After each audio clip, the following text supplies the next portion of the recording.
انما امرہ، اس کے لیے کسی چیز کو پیدا کرنا بس کتنا کام ہے، بے شک اس کا حکم، اذا اراد شیئا، جب وہ کسی چیز کا ارادہ کرتا ہے، کیا کرنے کا، پیدا کرنے کا، اس کو بنانے کا، ان یقول لہ کن، کہ وہ اس کو کہتا ہے کن، ہو جاؤ، فیکون، تو وہ ہو جاتا ہے.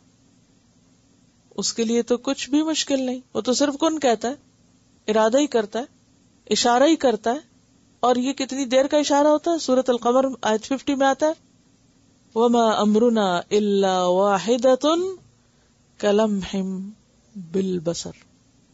جیسے کن کہنے میں بھی شاید دیر لگتی ہو، آنکھ جھپکنے میں کوئی طاقت نہیں لگتی، کوئی دیر نہیں لگتی، اللہ کا حکم اتنی دیر میں نافذ بھی ہو جاتا ہے. جو بنانا چاہے وہ بن چکتا ہے، بن چکا ہوتا ہے سب کچھ. سورۃ النحل میں آتا ہے آیت 40 میں انما قولنا لشیء اذا اردناه ان نقول له کن فیکون. سورۃ الاحقاف میں اللہ تعالیٰ فرماتے اولم يروا ان اللہ الذي خلق السماوات والارض ولم يعي بخلقهن بقادر على ان يحيي الموتى بلى انه على كل شيء قدیر.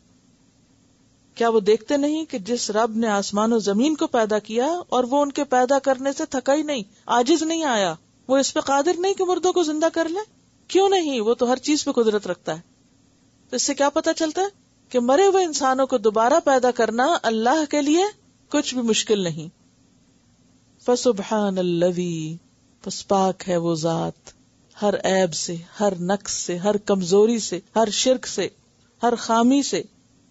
فسبحان الذی بیدہ ملکوت کل شیء، اس کے ہاتھ میں ہے بادشاہت ہر چیز کی، ہر چیز کا بادشاہ وہ ہے، اصل حاکم وہ ہے، اصل مالک وہ ہے. اور ملکوت کی تا جو ہے مبالغے کے لیے اضافہ کیا گیا ہے. اس کے ہاتھ میں ہر چیز کی بادشاہت ہے. اور اس کے برعکس لوگوں کے ہاتھ میں کیا ہے؟ لا یملکون مثقال ذرۃ فی السماوات ولا فی الارض، ذرے کے بھی مالک نہیں ہیں لوگ، نہ آسمان میں نہ زمین میں. فسبحان الذی بیدہ ملکوت کل شیء وَإِلَيْهِ تُرْجَعُونَ، اور اسی کی طرف تم سب واپس لوٹائے جاؤ گے، سب پھیرے جاؤ گے، سب کو وہیں جانا ہے. اب واپسی کی بات کیوں کی گئی؟ کہ پھر حساب دینا ہوگا، ان نعمتوں کے بارے میں پوچھا جائے گا.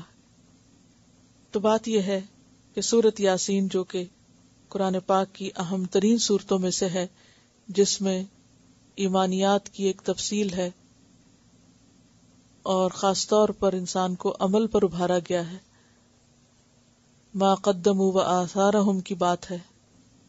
اس زندگی کی حقیقت پتہ چلتی ہے اور اللہ کی قدرت اور طاقت پتہ چلتی، اور اس بات کا سبق کہ ہر چیز میں انسان کو اللہ ہی کی طرف رجوع کرنا چاہیے.